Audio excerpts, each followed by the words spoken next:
Thailand के इस खूबसूरत प्रधानमंत्री से मिलने बैंकॉक क्यों पहुंचे मोदी, वो डील जिसकी पूरी दुनिया में हो रही है चर्चा।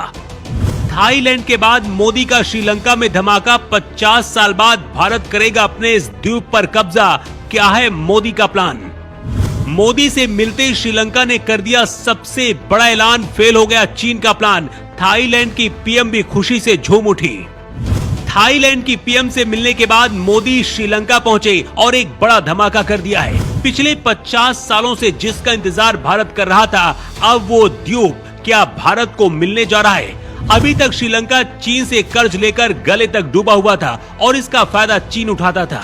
भारत को घेरने के लिए चीन श्रीलंका में अपना एयरबेस बनाने की तैयारी कर रहा था, लेकिन मोदी के पहुंचते श्रीलंका और भारत के बीच 4 ऐसी डील हुई है जिसके बारे में जानकर पूरी दुनिया हैरान है। सबसे ज्यादा मातम चीन में है। 285 किलोमीटर में फैला यह है भारत का कच्चा थीपू द्वीप, जिसे इंदिरा गांधी ने श्रीलंका को 1974 में दे दिया था।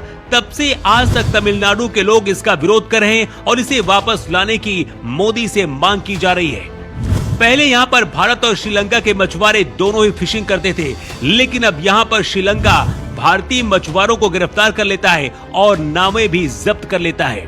मोदी जब से प्रधानमंत्री बने उसके बाद से बीजेपी इस द्वीप को भारत में वापस लाने की बात कह रही है और पिछले 10 साल में मोदी चौथी बार श्रीलंका गए हैं। श्रीलंका में मोदी ने कहा कि भारत ने हमेशा श्रीलंका का साथ दिया है, इसलिए वक्त आ गया है कि श्रीलंका को अपनी जिम्मेदारी दिखानी चाहिए।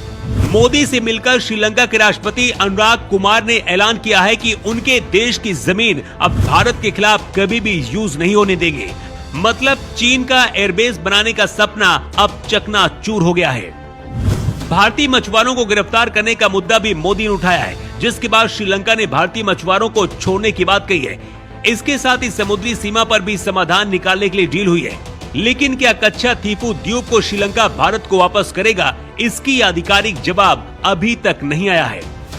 कच्चा थीपू द्वीप 285 एकड़ में फैला हुआ है, जो बंगाल की खाड़ी और अरब सागर को जोड़ता है। ये भारत के तमिलनाडु और श्रीलंका के बीच एक महत्वपूर्ण समुद्री क्षेत्र पार्क स्ट्रेट में स्थित है। यहाँ पर कच्चा थीपू के अलावा और भी कई द्वीप मौजूद हैं, लेकिन भारत के लिए सबसे अहम कच्चा थीपू द्वीप है।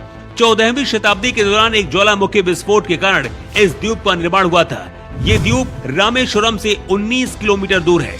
1974 से 1976 के बीच इंदिरा गांधी की सरकार ने श्रीलंका के प्रधानमंत्री श्री माओ भंडार नायके के साथ 4 समुद्री जल समझौते पर हस्ताक्षर किए थे और इस द्वीप को भी श्रीलंका को दे दिया था। लेकिन श्रीलंका से ज्यादा मोदी के थाईलैंड दौरे की चर्चा क्यों हो रही है और थाईलैंड की खूबसूरत पीएम कौन है जिनके साथ बैठकर पीएम मोदी ने रामायण देखी है।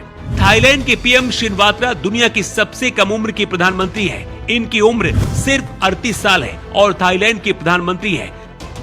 साल 2004 की बात है।